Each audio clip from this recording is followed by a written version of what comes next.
Assalamualaikum warahmatullahi wabarakatuh. Kami dari kelompok 5 akan mempresentasikan terkait kejahatan informasi dan teknologi dalam fasilitasinya.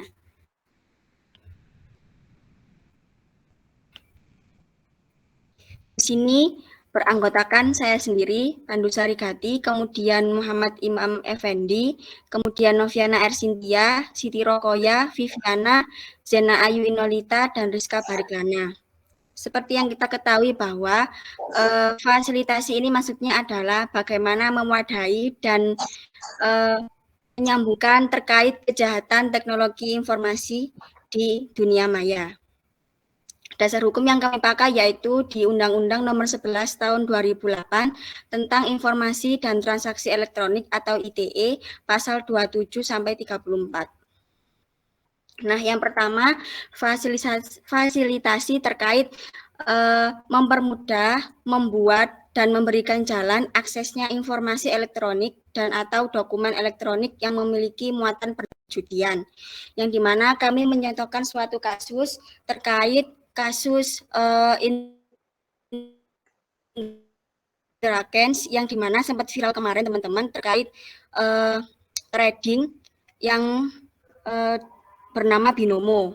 Yang ini masuk dalam pasal 27 ayat 2.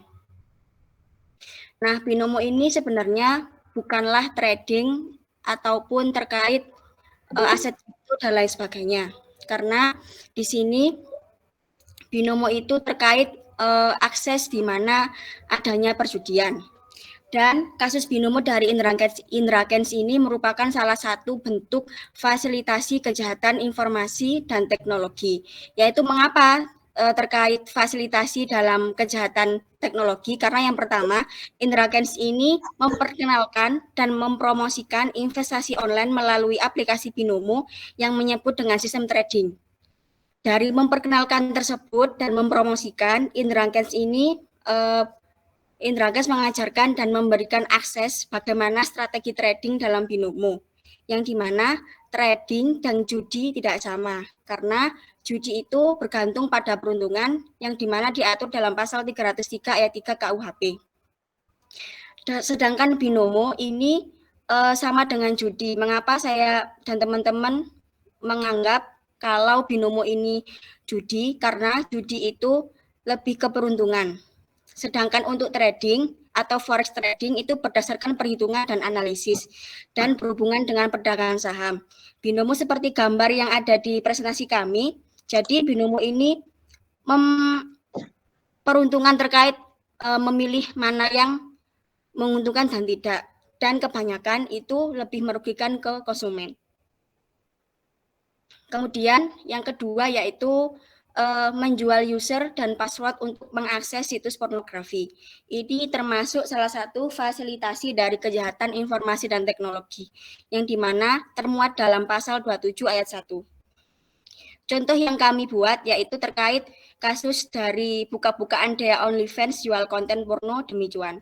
Yang dimana mengapa termasuk fasilitasi, karena dia ini sang pelaku, dia membuat dapat diaksesnya informasi elektronik dan atau dokumen elektronik yang memiliki muatan yang melanggar kesusilaan, yaitu pornografi.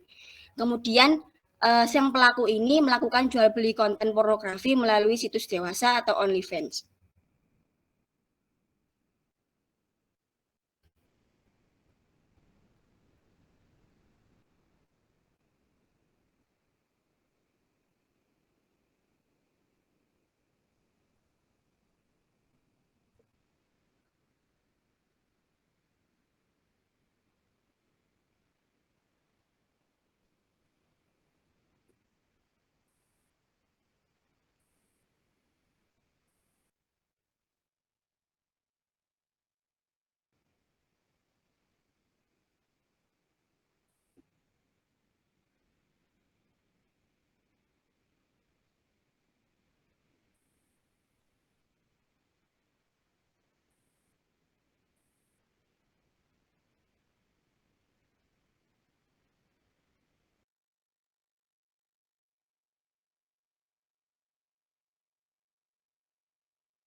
Baik, lanjut untuk saat ini mencuri dengan cara mencuri informasi data kartu ATM.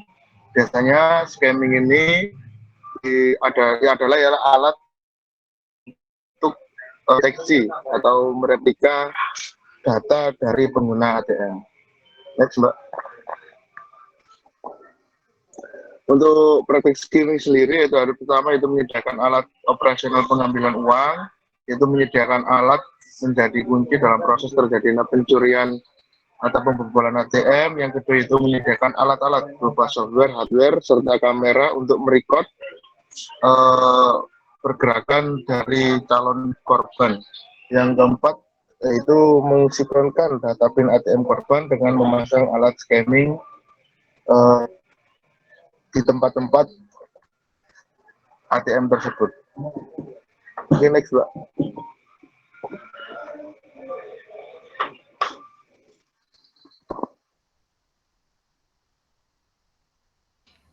Kemudian terkait fasilitasi kejahatan informasi tersebut, ada contoh yaitu menyediakan alat yang ditujukan untuk praktek sniffing, yang dimana sniffing ini tindak kejahatan penyadapan yang dilakukan menggunakan jaringan internet.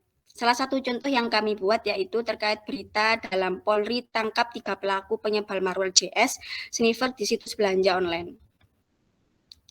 Mengapa terkait sniffer tadi termasuk dalam fasilitasi kejahatan teknologi dan informasi?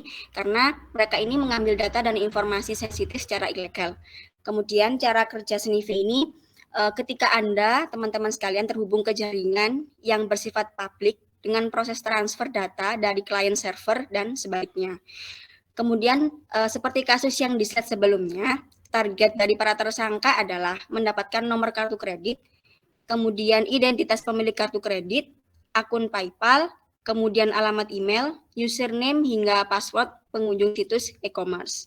Nah, dari mendapatkan beberapa target dari para tersangka tersebut, dari mendapatkan nomor kredit, identitas pemilik, dan lain sebagainya, tersangka ini mendapat semua data tersebut dengan cara mereka ini menyebarkan malware JS sniffer secara acak kepada calon korbannya secara diam-diam, dan mereka ini menyamar menjadi suatu halaman utama pada situs e-commerce yang diakses oleh korban.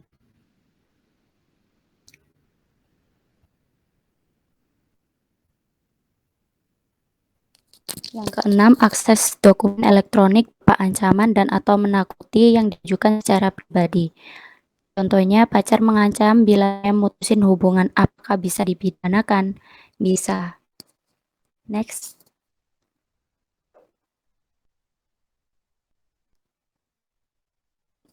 Jadi kaitannya dengan fasilitasi kejahatan teknologi informasi, yaitu pelaku mengancam korban lewat SMS dan WhatsApp hingga pesan di sosial media. Kata-katanya kasar dan cukup membuat korban takut. Lalu pelaku akan menceritakan semua perbuatan mereka saat pacaran ke orang-orang. Serta perbuatan pelaku tersebut termasuk dalam pengancaman melalui media elektronik pasal 29 Undang-Undang ITE.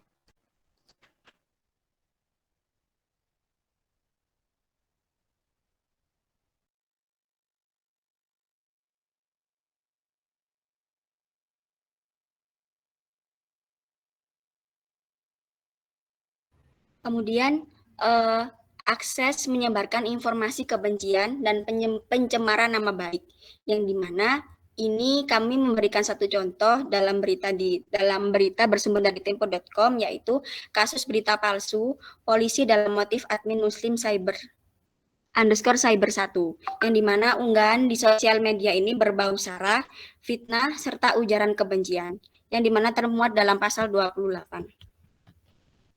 Nah, bagaimana terkait pencemaran nama baik tersebut dan prosesnya?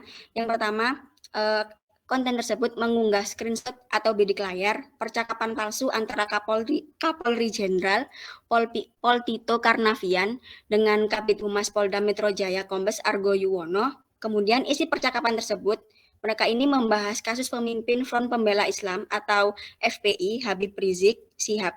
Dalam potongan pesan itu, seolah-olah Tito dan Argo ini berencana merekayasa kasus untuk menjatuhkan Rizik. Kemudian, unggahan tersebut itu termasuk berbau sara, fitnah, serta ujaran kebencian. Dalam sehari, dari unggahan tersebut, Akun tersebut bisa mengunggah 3 hingga 5 gambar yang berbau provokatif yang seluruhnya menyinggung ras dan suku tertentu. Di situ yang dalam muatan konten tersebut yang melihat ada sekitar 18 admin yang mengoperasikan akun tersebut. Sehingga pelaku tersebut yang menyebarkan konten sara tadi menyalahgunakan sosial media dengan jaringan internet yang ada berupa Instagram untuk melakukan suatu kejahatan, yaitu penyebaran informasi yang berisi kebencian dan pencemaran nama baik pada orang lain yang bersifat memprovokasi. Sekian dari kelompok 5, kurang lebihnya mohon maaf. Assalamualaikum warahmatullahi wabarakatuh. Ya, warahmatullahi. Pertanyaannya udah disiapkan kan ya kelompok lainnya ya? Sudah Pak, sudah masuk ini Pak, dari kelompok 1 sampai 6. Ini akan kita kaji satu persatu dari kelompok 1 Pak. Bentar Pak ya. Kita jawab per kelompok aja Pak ya. Ini insya Allah jawabannya sudah ada. Nanti kalau kurang pas atau kurang baik nanti bisa Pak Tansil benarkan. Untuk yang dari kelompok 1, apa perbedaan skimming dan sniffing? Yang kedua yaitu mengapa praktek sniffing termasuk kejahatan pidana. Kami akan jawab, yaitu perbedaan skimming adalah aksi. Untuk yang nomor 1, skimming adalah aksi pencurian yang mengincar para nasabah bank. Tindak kriminal ini dilakukan dengan mencuri informasi data kartu ATM, baik debit maupun kredit, dengan cara menyaring informasi yang terdapat pada strip magnet kartu kredit dan debit secara ilegal. Skimming jenis penipuan yang masuk dalam metode phishing. Metode ini dilakukan dengan cara mencuri data penting orang lain. Sedangkan untuk sniffing sendiri merupakan salah satu tindak kejahatan yang terjadi di dunia internet dengan cara menyadapkan untuk mengumpulkan informasi personal sensitif dan data penting lainnya yang dimiliki oleh korban secara ilegal. Sniffing dapat terjadi pada saat korban terkoneksi dalam jaringan bersifat publik, kemudian melakukan proses transfer data dari klien ke server pengguna. Sniffing akan menangkap informasi data pengguna pada saat server melakukan proses transfer data menggunakan tools berbantuan yang kemudian bersangkutan pada komputer korban. Sniffing akan menyiapkan program berbahaya yang akan menyerap informasi dan data korban yang bersifat personal. Terus yang nomor 2, untuk penjelasan saya terlalu cepat atau gimana teman-teman? Sedikit rame, mohon maaf ya di warkop ini. Oke, lanjut untuk nomor 2, yaitu mengapa praktek sniffing termasuk kejahatan pidana? Karena merupakan praktek sniffing ini yaitu memenuhi unsur tindak pidana, yaitu tindakan yang dilarang oleh Undang-Undang ITE yang diatur dari pasal 27 sampai 33 kalau nggak salah. Terus yaitu kejahatan yang dilakukan menggunakan jaringan internet untuk tujuan mengambil data informasi sensitif secara ilegal. Di sini yaitu konteksnya yaitu mengambil data informasi secara ilegal, yaitu suatu perbuatan tindak pidana.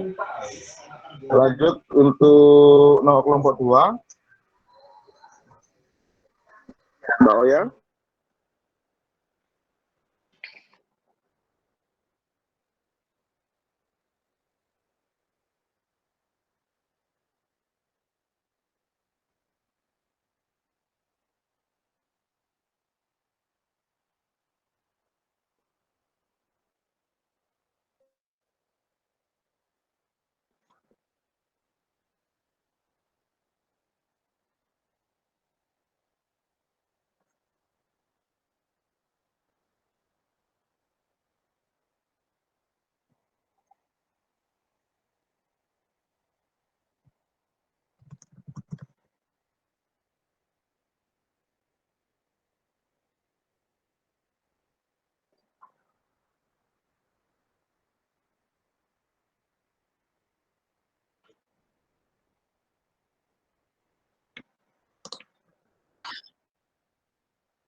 Oke, sudah. Jadi yang pertanyaan pertama tadi, itu perbedaannya antara skimming sama sniffing tadi pada apanya berarti, Mas Imam?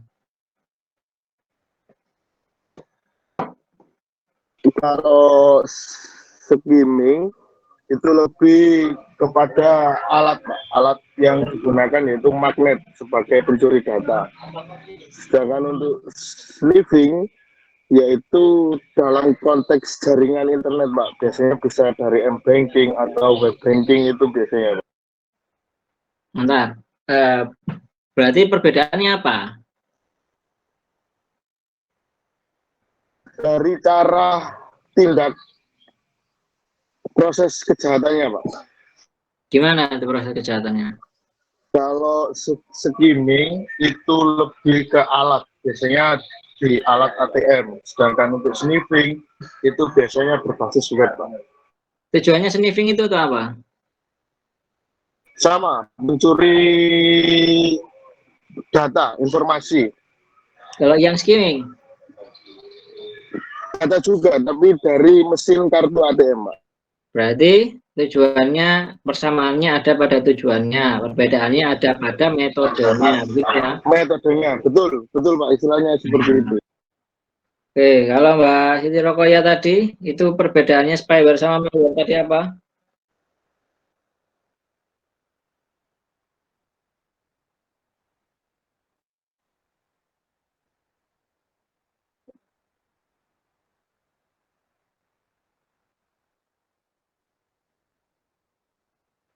Tujuannya malware itu apa? Kalau malware sama, tujuannya yaitu untuk merusak sistem. Biasanya diserang hardware, Pak, lebih hardware. Kalau yang spyware itu tujuannya apa?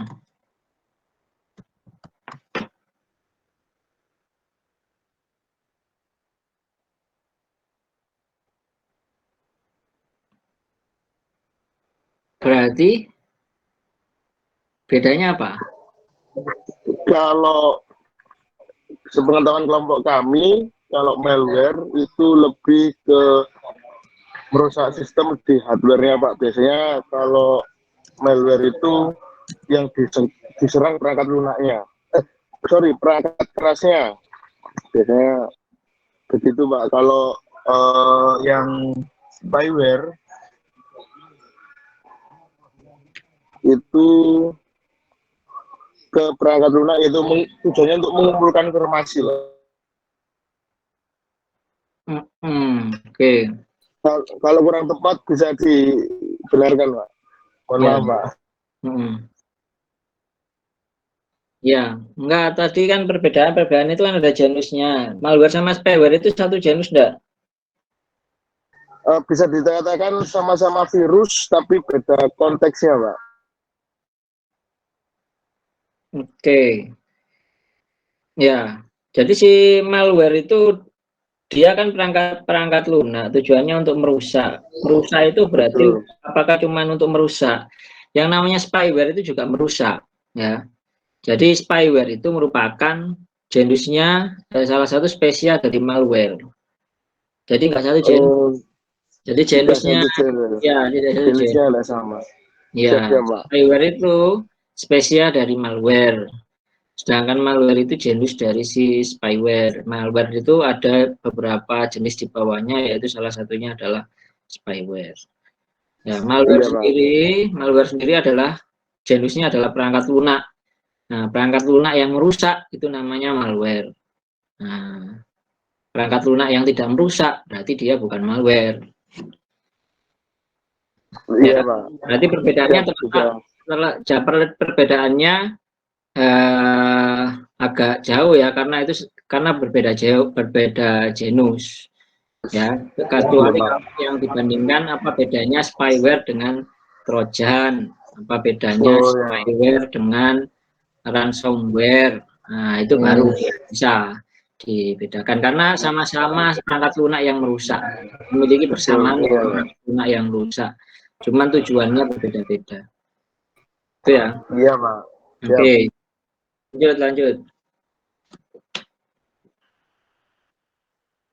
Baik, lanjut untuk kelompok 3 ini, yaitu pertanyaannya 1, apa perbedaan dari perlindungan sistem elektronik sebelum era transformasi digital dengan transformasi digital dengan maaf, saya ulangi, apa perbedaan dari perlindungan sistem elektronik sebelum era digital dengan sesudah era digital terkait data pribadi.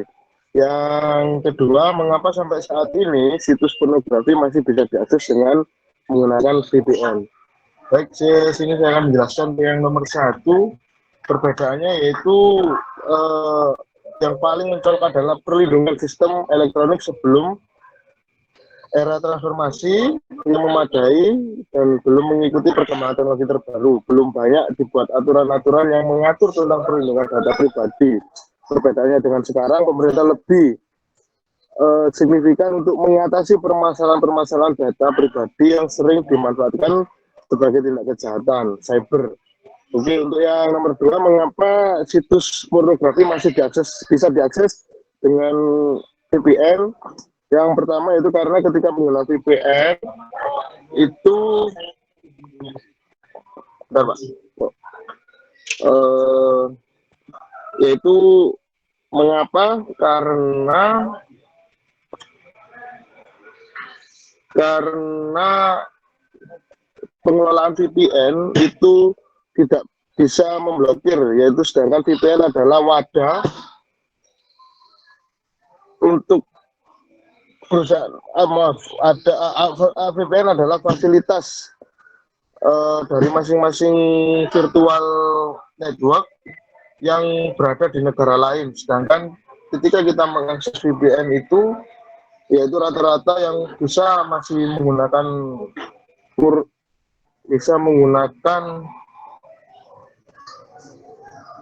bisa mengakses yaitu negara-negara yang melegalkan, Pak. Contohnya Jepang, Singapura, dan lain-lain, Pak. Itu, Pak, untuk penjabarannya tentang VPN sama perbedaan sistem elektronik sebelum dan sesudah era digital. Digital itu apa? Digital itu?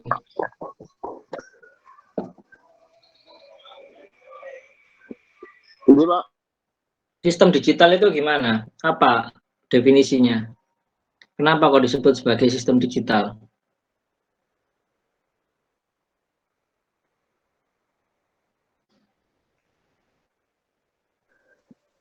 Yaitu sistem di mana serba online, Pak. Bisa menyambung.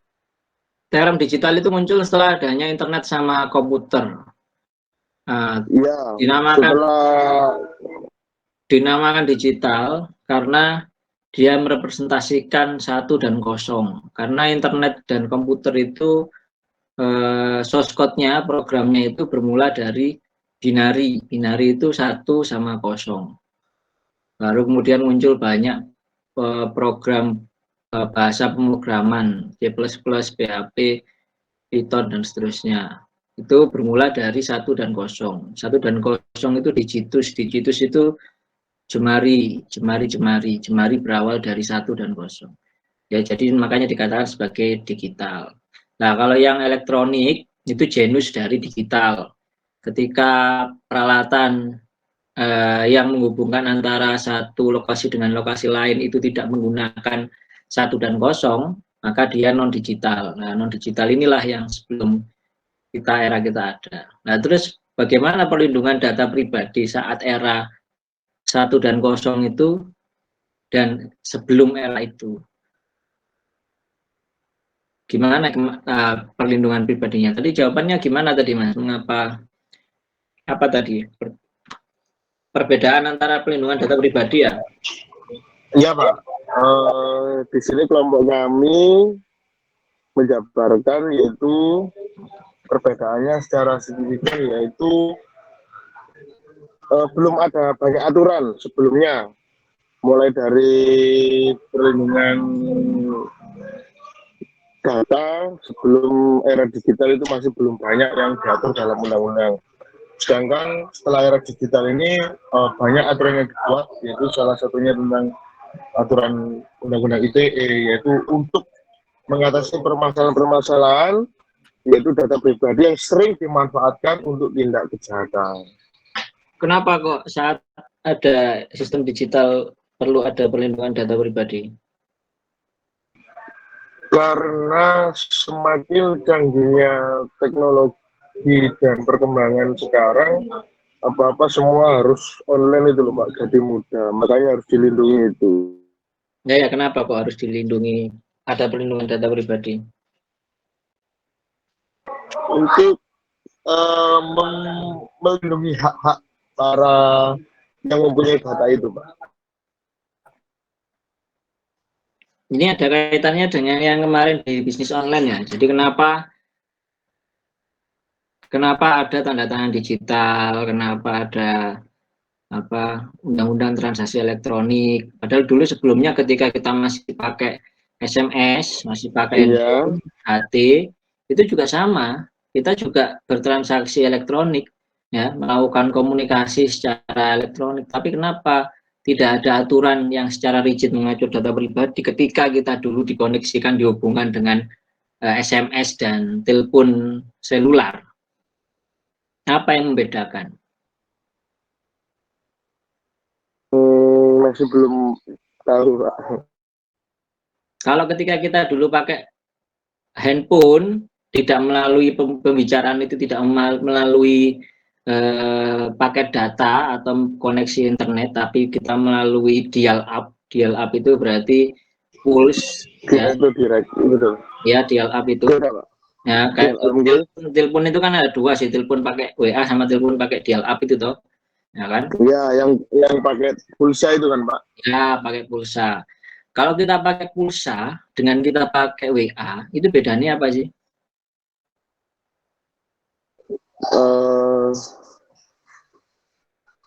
Mungkin dari data itu Pak, beda.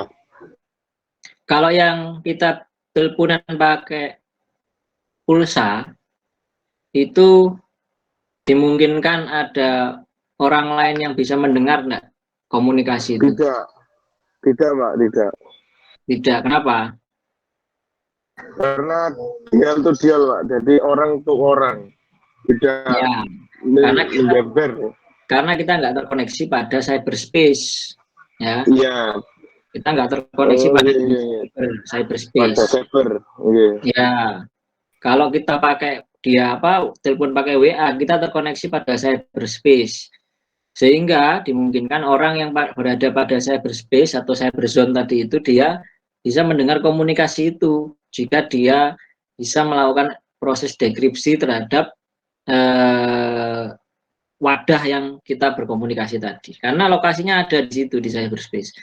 Ya, makanya kenapa dulu saat sebelum adanya era internet dan komputer, era digital yang 1.0, 1 dan 0 itu ada pelindungan data pribadi, karena data pribadi kita itu tidak pernah sekalipun masuk ke cyberspace dan diketahui orang lain, dan kita nggak perlu harus menyetorkan informasi email, data pribadi, alamat rumah untuk agar kita bisa berkomunikasi dengan orang lain. Ya. Iya Pak, betul. Harus setelah kita muncul internet dan komputer, kita mau mengirim email, kita mau mengirim surat, kita mau chatting, kita mau menggunakan aplikasi, selalu menginginkan data yang sifatnya pribadi. Fungsinya apa? Untuk menunjukkan bahwa diri kita itu ada di cyberspace dan menjadi perwakilan persetujuan kita di cyberspace. Ya, jadi itulah yang membedakan kenapa dulu perlindungan data pribadi itu tidak terlalu diperhatikan dan sekarang lebih diperhatikan. Karena ketika di cyberspace, diri kita diwakili oleh versi diri kita secara virtual yang ada pada data pribadi tadi. Ya. Iya Pak, betul. Untuk singkatnya. Lanjutnya apa? Ini untuk yang nomor 2 dari kelompok 3 yaitu mana tadi? Mengapa sampai saat ini situs pornografi masih bisa diakses menggunakan VPN? Kalau jawaban dari kelompok kita simpelnya itu gini Pak, karena VPN ini kan virtual network yang dimana disediakan oleh negara-negara yang keluar dari Indonesia. Sedangkan selama ini ketika kita koneksi dengan VPN itu kita seperti virtual terkoneksi di negara tersebut. Sedangkan kenapa sangat mudah sekali untuk mengakses porno, karena di negara tersebut masih melegalkan pornografi, contohnya Singapura, Jepang, dan mungkin negara lainnya. Begitu Pak Darman. Ya, Dari kelompok virtual private network itu merahasiakan IP address kita atau asal kita. Yang berarti ya penyedia domain tujuan atau penyedia provider atau router, karena kan biasanya blokir dari kepada Kominfo ini terjadi pada router, di mana di router itu misalkan kita routernya pakai Telkomsel atau routernya kita pakai yang siapa itu Indosat dan seterusnya, mereka mencegatnya di situ. Nah, router ini memverifikasi dari IP address. Nah, IP address-nya tadi itu dia berasal dari IP address mana. Nah, kalau IP address itu Indonesia, maka langsung diblokir. Ya, kalau IP address-nya itu selain Indonesia, maka dia nggak memblokir. Ya, jadi ya, bukan berarti negara itu kemudian tidak memblokir pornografi ya, tapi meskipun negara itu memblokir pornografi, Anda tetap bisa mengakses website itu. Karena posisinya Anda mengaksesnya tidak melalui router yang oleh negara tadi diblok. Jadi misalkan ada negara Arab Saudi misalkan, Anda memakai VPN-nya Arab Saudi, kemudian Anda mengakses suatu konten pornografi, tetap aja lolos karena posisinya kementerian yang ada di sana memblokirnya lewat router yang ada di wilayah sana. Jadi kita itu menembus ke cyberspace-nya itu istilahnya pakai KTP Arab Saudi, tapi penjaganya orang Indonesia. Nah, kalau yang dari Arab Saudi, kita pakai KTP orang Saudi dan dijaga oleh petugas Saudi, ya akhirnya nggak bisa masuk ke cyberspace-nya yang mengarah ke konten tadi. Jadi gambarannya itu bukan karena negaranya tadi membolehkan pornografi, tapi karena memang yang ngecek untuk kita mengakses konten pornografi tadi itu hanya memblokir kalau IP-nya itu IP Indonesia. Ya. Baik Pak. Akan menjadi catatan Pak. VPN-nya itu dia bisa dari negara mana aja. Terus selanjutnya pertanyaan lain.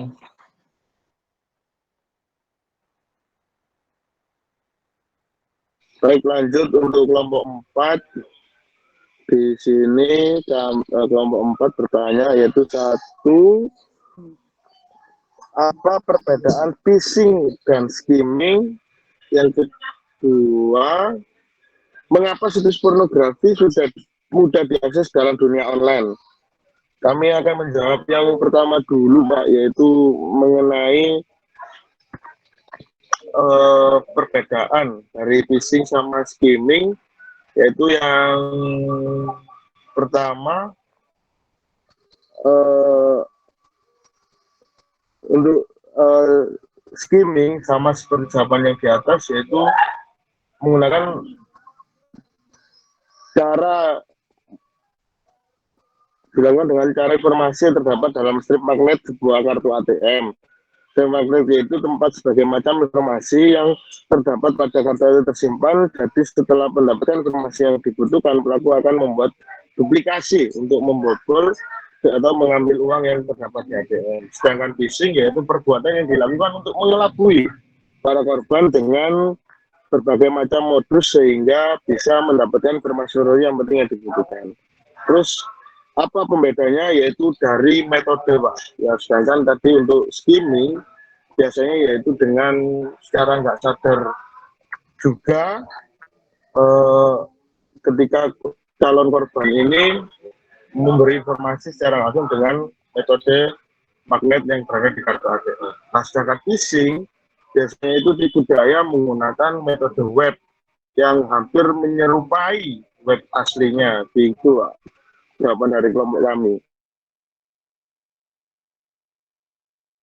Ya, udah sesuai ya. Jadi skimming sama phishing itu hanya pada metode, tapi tujuannya adalah untuk mendapatkan data, ya. Data. Untuk yang nomor 2, ini kami masih bingung juga. Untuk yang pertanyaannya yaitu mengapa situs porno mudah diakses di dunia online. Ini maksudnya mudah akses ini seperti apa? Itu konteksnya kurang dimengerti, Mbak, dari kelompok 4 ini. Ya, ditanyakan lagi kepada kelompok 4 itu konteksnya gimana. Kelompok 4, halo? Mana kelompok 4 ini?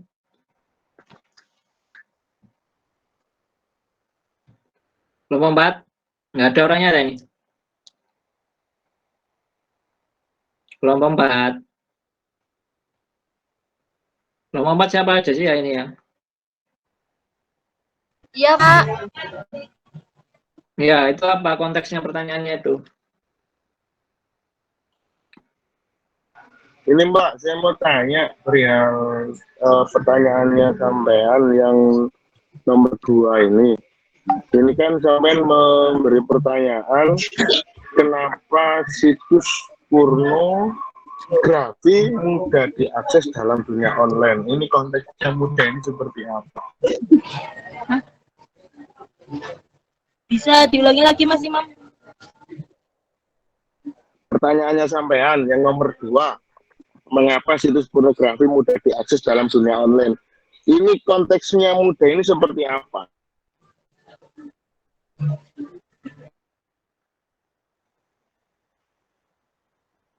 Sedangkan kalau kita selama terkoneksi jaringan tanpa VPN di Indonesia, kalau ketika membuka situs porno dilarikan ke internet positif.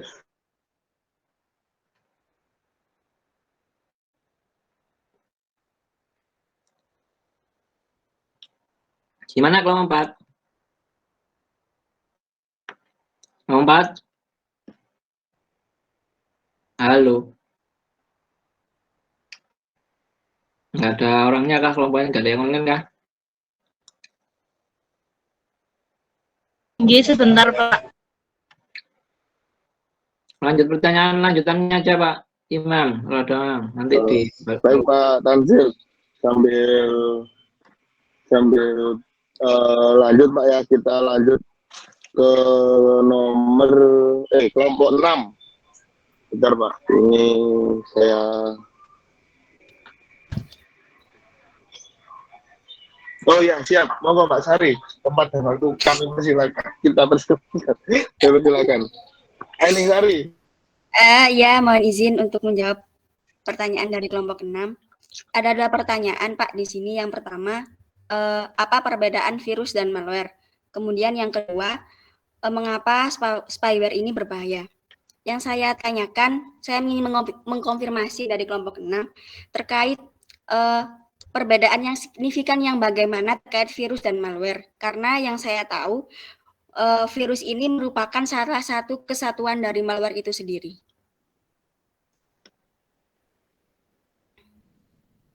Kelompok 6 mungkin bisa mengkonfirmasi pertanyaan saya. Berarti malware itu bagian dari virus gitu ya, Mbak ya? Iya, jadi menurut kelompok kami, kalau virus itu salah satu kesatuan dari malware. Jadi virus itu salah satu bentuk-bentuk dari malware. Gitu. Oh, iya Mbak. Sudah jelas, Mbak. Oh iya. Makasih. Ya, sama-sama. Kemudian yang kedua, terkait mengapa spyware ini berbahaya. Karena seperti yang kita jelaskan yang tadi, bahwa terkait spyware ini berdampak negatif, yaitu bisa meliputi segi dari privasi dan finansial, yang dimana spyware ini merupakan perangkat lunak yang diinstal untuk memata-matai aktivitas korban sekaligus menggali informasi secara ilegal. Begitu, kelompok 6. Ya, makasih Mbak. Ya. Baik Pak Tanzil, untuk beberapa pertanyaan sudah terjawab. Masih di nomor bingung mudahnya mengakses pornografi. Tinggal satu itu aja pada yang lain. Sudah Pak. Insya Allah sudah semua. Kelompok 4 itu konteksnya mengakses pornografi muda. Jadi apa konteksnya itu? Kelompok 4 siapa kelompok 4? Di sini yang online siapa aja kelompok 4? Iya, Pak. Emang sendirian aja ta? Saya sama Amrullah, Pak. Amrullah ada dari sini. Ahmad Amrullah ini ta? Oke, Pak.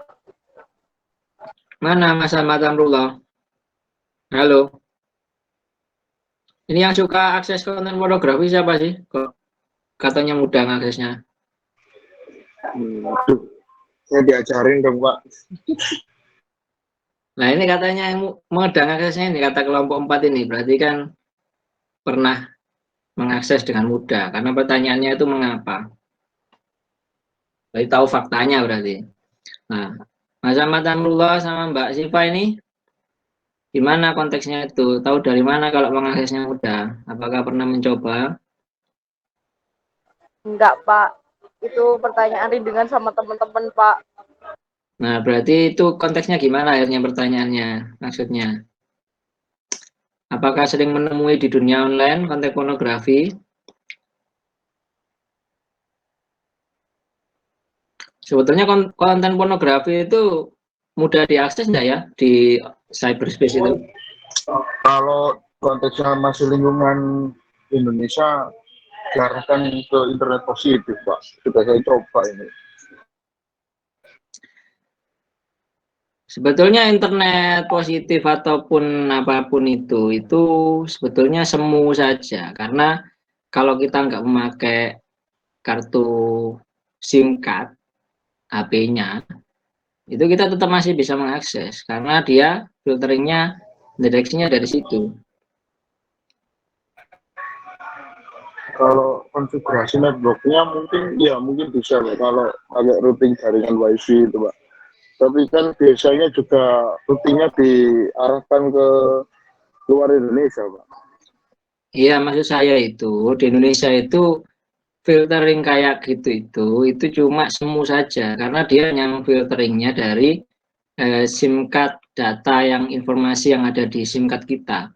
Kalau misalkan kita pakai HP dan di dalamnya nggak ada SIM card sama sekali ya dan nggak HP kosongan gitu ya, kemudian kita konekkan langsung ke WiFi, dia akan dengan mudah mengakses konten manapun tanpa proses blokir. Kalau providernya kita yang tepat ya, meskipun itu dari Indonesia, kayak kita pakai WiFi kayak First MNC itu First Media itu masih bisa dia.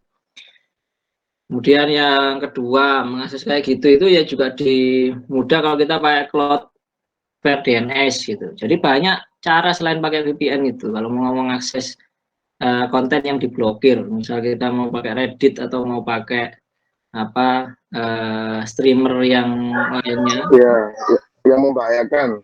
ya itu Reddit itu juga diblokir Pak kalau nggak salah. iya. Tapi kita Forum. mau mengakses kalau pakai Cloudflare itu bisa. Nah Ya, khususnya yang pakai DNS-nya. ya DNS-nya diubah DNS publik gitu, atau kemudian tadi itu dengan kita nggak pakai SIM card. Jadi memang kalau di Indonesia itu blokirnya belum sempurna ya. Kalau mau blokir yang sempurna itu yang harus dilakukan adalah melakukan firewall secara utuh untuk negara, koneksi negara. Contohnya kayak dilakukan di Tiongkok ya, di Cina. Nah ketika mereka memblokir semua situs mainstream termasuk data Termasuk aplikasi. Website kan WA di sana kan juga berbayar Pak. iya, WA-nya diganti dengan itu namanya Ya, WeChat.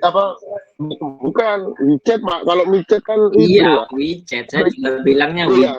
Iya, kerumunan sampai Kedengeran WeChat Pak. Waduh. WeChat. Waduh. Ya WeChat Pak. Kalau Ya, WeChat beda. WeChat. WeChat, kemudian ada Baidu TV, semuanya Baidu itu penggantinya Google. Ya. Ya, jadi itu ya. Jadi kalau konten pornografi memang di Indonesia ini secara blokirnya belum sempurna. Nah, sekarang menjadi pertanyaan itu contohnya kalau yang pasal 34 itu dijungto dengan pasal 27 ayat 1, itu contoh tindak pidananya gimana?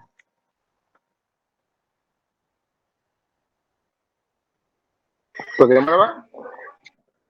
pasal 34 fasilitasi kejahatan TI kalau dijungto dengan pasal 27 ayat 1 itu contoh tindak pidananya gimana?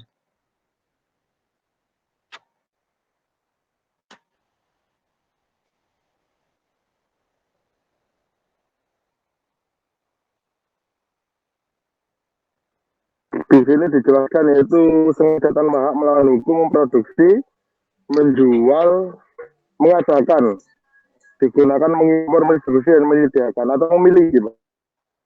Iya, maksudnya Setiap orang. kalau dijungto dengan pasal 27 ayat 1 itu contoh tindak pidananya gimana?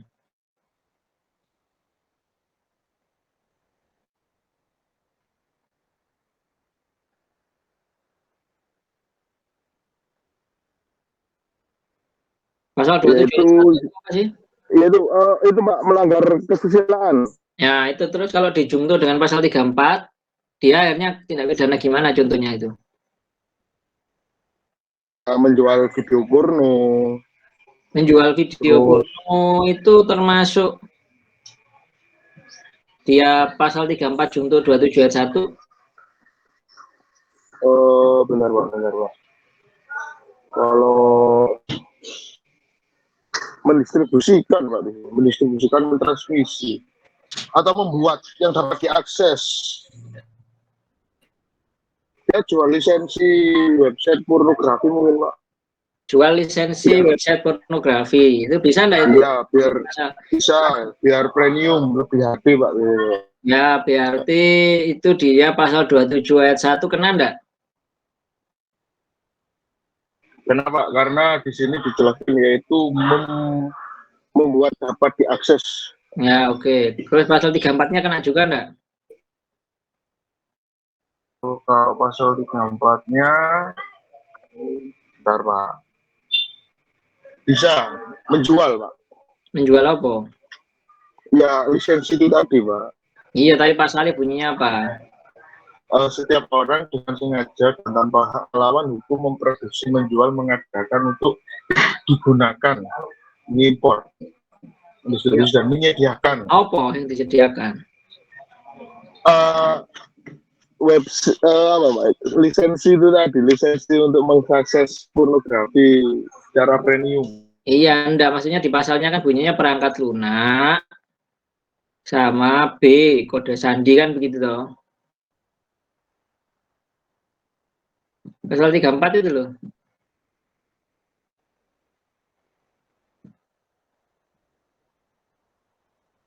Iya Pak, untuk yang ayat 1 poin B, sandi kode akses. Ya, berarti kan di situ posisinya ya, berarti posisinya di situ pasal 34 untuk pasal 27 ayat 1. Kemudian kalau dijungto dengan pasal 30 itu ketemunya tindak pidana contohnya gimana? Bentar, Kelompok 2, kelompok lainnya aja. Kelompok 2 mana kelompok 2 ini? Enggak ada kelompok 2. Jadi yang lainnya tidur tadi. Kelompok 2 nggak ada berarti ya kelompok 2 ya. Kelompok 3 kelompok 3 Hadir, Pak. kelompok 3 hadir. Pasal 30 junto pasal 34. Contoh tindak pidananya gimana?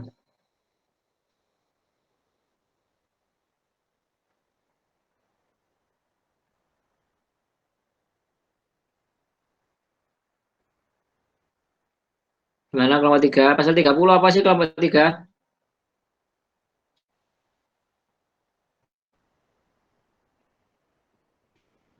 Harusnya kan sampai yang presentasi ya pasal 30 itu ya.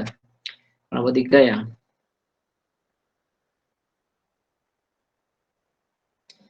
Gimana kelompok 3?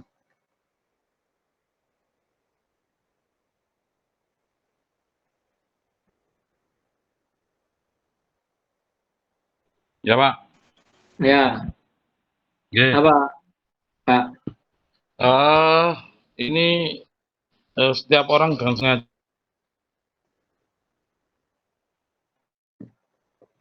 Gimana, Pak? Halo? Setiap orang dengan sengaja tanpa hak atau melawan hukum mengakses komputer dan atau sistem elektronik dengan cara apapun. Ya, Itu Pak, terus untuk pasal contoh- 30. contohnya dengan pasal 34 gimana contohnya? Kalau pasal 34 ini, bentar Pak. Pasal 34 ayat 1.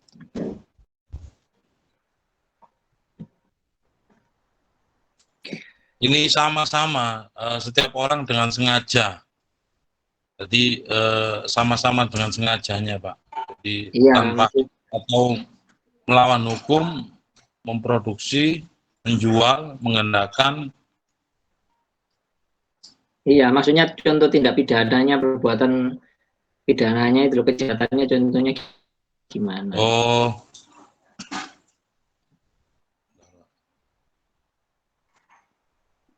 ya ini apa?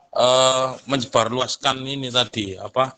Tindak asusila, pornografi dan lain sebagainya. 27 itu pasal 27 ayat 1. Ada yang bisa? Pasal 30 junto 34 contoh tindak pidananya gimana?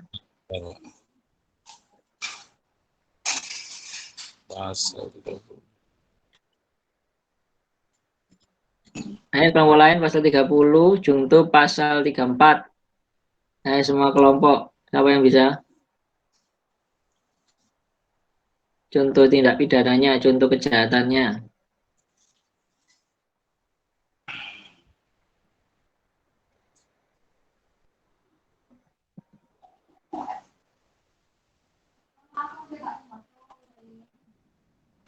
Mungkin itu Pak, ada seseorang yang menjadi produsen film porno gitu.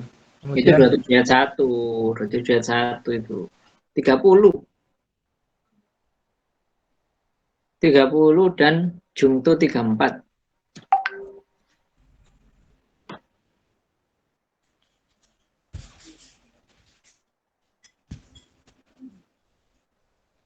Ayo, kelompok lain. Yang lain yang bisa siapa? Ayo kasih contoh.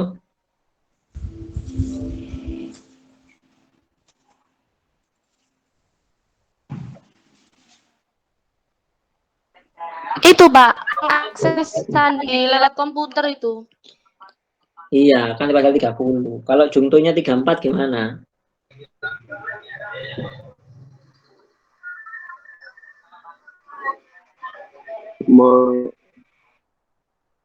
Gimana Pak Imam? Bentar, Pak, buat kasus yang konkret.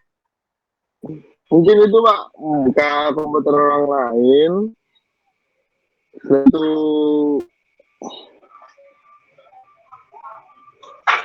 bentar Pak, bingung Pak, masih cari contoh kasus.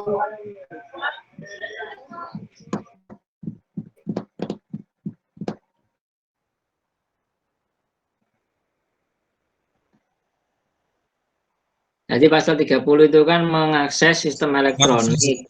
Ya, gimana Pak Andri? Ya, Ini mengakses email orang lain yang sudah terbuka, itu contohnya kemarin Mas Yusuf itu Pak ya. Iya. Terus pasal Eh, 34-nya mana? Kalau 34 ini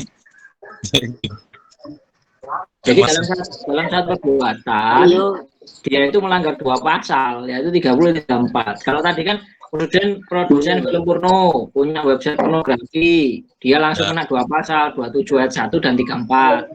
Nah, sekarang dia ini satu perbuatan langsung melanggar 2 pasal, pasal 30 dan pasal 34. Itu contohnya gimana? ya tadi Pak menyambung dari Om Andre, mungkin membuka emailnya seseorang tanpa pengetahuan, terus di situ yang punya email itu berlangganan website porno premium, akhirnya dibuka sama yang Kenapa harus dikaitkan sama porno terus sih? gampangnya di situ Pak. Ya kalau porno itu 27 ayat 1, ngapain nggak kaitnya 2? Ini kan kaitan 30 sama 34. Nggak ada 27 ayat 1-nya.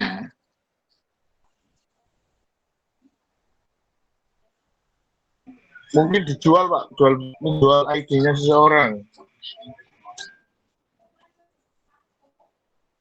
Malware itu fungsinya apa? Malware, Malware itu kan terus perangkat lunak yang merusak, ya kan? iya, Nah, perangkat lunak yang merusak itu fungsinya bisa aja adalah merusak kode akses, kan gitu kan? iya. Nah, merusak sandi, merusak keamanan dari suatu sistem elektronik. Elektronik. Ya, kan gitu toh. Nah, Contohnya memasang malware ke komputer seseorang, Pak, tanpa pengetahuan. contohnya adalah harus ada kata-kata produksinya, ya. Karena Iya, kalau cuman memasang saja itu kenanya pasal 30 aja. Tapi kalau saya orang yang membuat menciptakan malware itu, mengcustom suatu malware khusus untuk sistem elektronik itu, maka saya kenanya nggak hanya pasal 30 tapi kenanya pasal 30 jungto pasal 3. contoh 34. Ya, jadi kalau dia itu mendapatkan malware dari tempat lain, install dari tempat lain, mendapatkan dari beli dari orang lain malwarenya, dia kenanya hanya pasal 30. Tapi kalau dia memproduksi sendiri atau dia mengambil dari malware orang lain dan dia kode, dia customize, akhirnya cocok dengan sistem elektronik yang mau dia sasar, nah itu dia kena yang memproduksi juga. Jadi kenanya dia pasal 34 plus pasal 30. Jadi ada 2 tindak pidana dia dalam satu perbuatan. Gitu ya. Paham? Ya, Gitu. Paham ya? ya. Oke, paham. Kenapa kok di situ penting? Karena nanti ada kaitannya dengan topik yang minggu depan, yaitu adalah pemberatan dalam tindak pidana, penggabungan dan pemberatan dalam tindak pidana.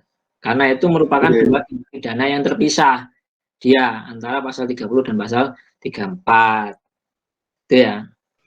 Baik, Pak. Oke, terakhir pasal 34 ini fasilitasi kejahatan ITE itu dia kena tindak pidana sendiri. Kenapa kok tindak pidana selain tindak pidana ITE yang memfasilitasi enggak dinyatakan menjadi tindak pidana sendiri? Kenapa kok hanya ITE saja yang orang yang memfasilitasi itu kena tindak pidana? Contoh misalkan Anda memfasilitasi terjadinya pembunuhan, Anda memfasilitasi terjadinya pencurian, Anda memfasilitasi terjadinya kekerasan atau penganiayaan. Nah, itu kan nggak ada tindak pidana sendiri. Kenanya kan Anda sebagai apa namanya gitu. Anda kalau membantu pembunuhan gitu namanya apa berarti Anda itu? Jaringan atau komplotan. Komplotan, istilahnya adalah kalau tindak pidananya adalah turut serta melakukan pembunuhan. Atau kalau bahasa ilmu hukum pidananya adalah medeplegen, ya, medeplegen atau pembantu dari terjadinya kejahatan. Nah kan berarti kan sama kayak yang pasal 34 ini, di mana dia sekaligus sebagai pembantu dari terjadinya kejahatan. Tapi kok kenapa ada tindak pidana tersendiri, dirumuskan sendiri menjadi satu, kok nggak langsung dibuat sebagai pembantu terjadinya kejahatan? Kenapa kok ada sendiri seperti itu, kira-kira?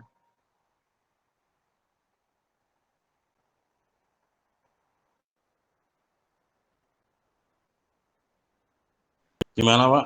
Bisa ulang, Pak. Kalau orang membunuh, misal begini ya, ada orang saling bertengkar di depan Anda gitu. Ya mereka awalnya bertengkar, Anda baku hantam aja tanpa senjata tajam gitu. Tapi tiba-tiba salah satu orang di situ itu melihat Anda membawa pisau dan minta pisau ke Anda dan Anda berikan pisau itu.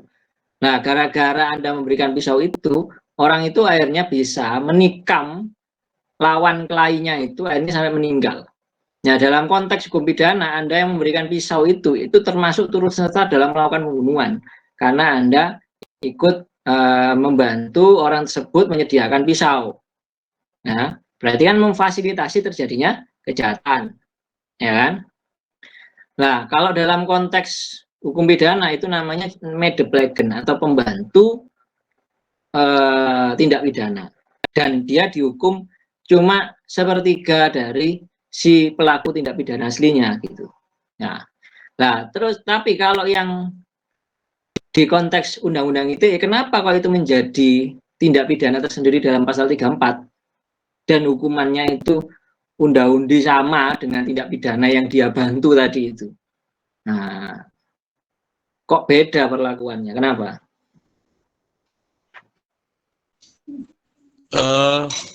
Di pasal 34 itu kan ada juga sama Pak ya, jadi menyediakan ini tadi Pak. Di pasal 34 ada ya itu. Hukumannya itu kok sama dengan yang disediakan yang dilakukan tindak pidana. Kok kita itu sebagai downplegen kan, kalau pelaku itu kan terbagi menjadi ada midplegen, ada downplegen. Ya, downplegen itu pelaku yang sesungguhnya, orang yang menyebabkan kematian sesungguhnya. Kalau midplegen orang yang turut serta sehingga downplegen itu bisa menyebabkan kematian. Nah, itu hukum pidana kan rumusnya kan, teorinya kan seperti itu.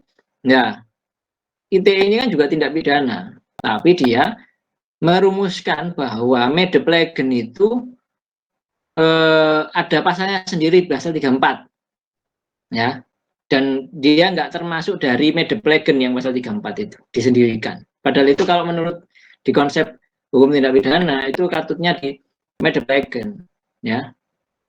Nah, apa konteksnya itu? Kenapa?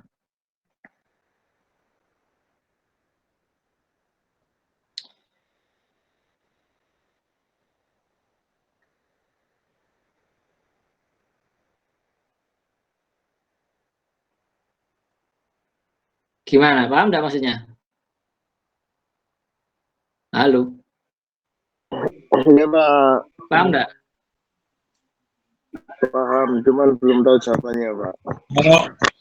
Menurut di 34 itu ya sama Pak, hampir sama ya Pak ya, menyediakan, terus yang A ini juga memfasilitasi juga gitu Pak ya. Iya, tapi kenapa kok dia ada hukuman tersendiri, tindak pidana tersendiri gitu? Iya.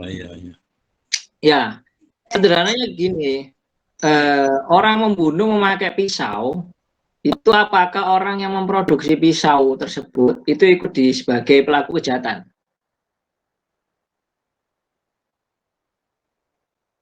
Ikut? Tidak. Kenapa kok tidak? Ya karena kan dia itu sekedar memproduksi Pak, bukan ada, maksudnya nggak ada niatan pisau itu untuk membunuh gitu. Betul. Pisau itu manfaatnya banyak. Yang salah satunya dia untuk memotong kayu, masak, gitu kan? Nah, orang jual komputer, kemudian pembelinya itu menggunakannya untuk menyimpan konten pornografi atau mengupload konten pornografi. Kira-kira yang jual komputer itu bisa dipidana enggak? Tidak, karena fungsi awalnya komputer tidak untuk itu. Padahal kan dia memproduksi atau memfasilitasi hardware dari konten tadi.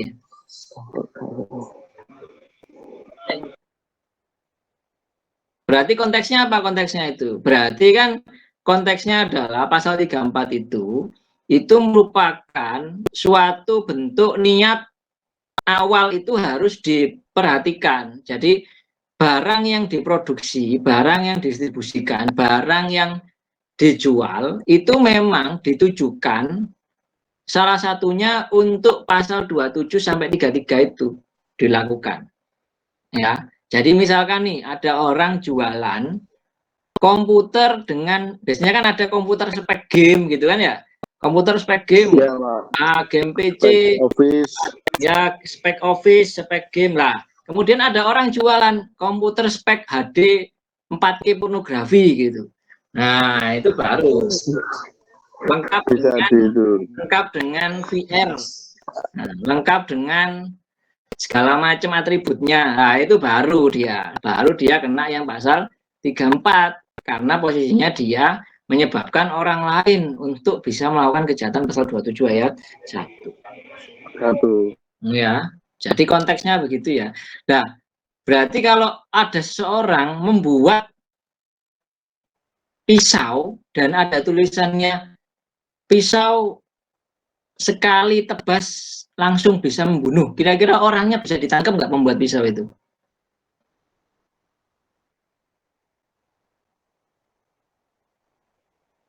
Bisa, Mbak ya. Tidak. Tidak, kenapa? Tidak. Kenapa? Karena fungsi pisau tersendiri, karena di situ konteksnya sekali tebas membunuh kan bisa di binatang, Pak. Betul ya. Jadi posisinya di sini ini menjadi konteksnya kan berarti sama sebetulnya itu. Membunuh itu dia posisinya juga membunuh itu dia merupakan tindak pidana ya, manusia itu dia juga tindak pidana. Iya, kalau konteksnya manusia, Binatang pun itu menjadi tindak pidana loh. Kalau binatangnya binatang yang dilindungi. Ya. Ya kan? iya betul, Pak. Nah, jadi antara manusia dan binatang pun itu konteksnya bisa dipidana, ya, bisa dipidana, bisa nggak dipidana. Manusia pun kalau kita itu membunuh dalam atas perintah untuk menembak mati, nah, atau untuk memenggal, hukum Iya, paling Pak Sambo. ya kan? Nah, berarti kan boleh. Nah, berarti posisinya di sini ini akhirnya kenapa kok yang ini itu kita menjadi berpikir kok ini nggak dipidana, tapi kalau yang ITE itu pasti dipidana. Padahal di situ dia sudah menunjukkan niatan bahwa ini nanti itu bisa digunakan untuk tindak pidana gitu. Tapi yang biasa tadi nggak dihukum, tapi yang ITE langsung dihukum gitu. Berarti kan di sini kelihatan tuh bedanya, ya kan ya? Iya, Pak. Iya. Bedanya itu terletak pada tidak semua orang itu bisa melakukan kejahatan yang 27 sampai 33 itu. Ya. Tidak semua orang, ya, tidak semua orang itu ngerti caranya kayak cloud VNS, VPN gitu, tidak semua orang, ya, hanya orang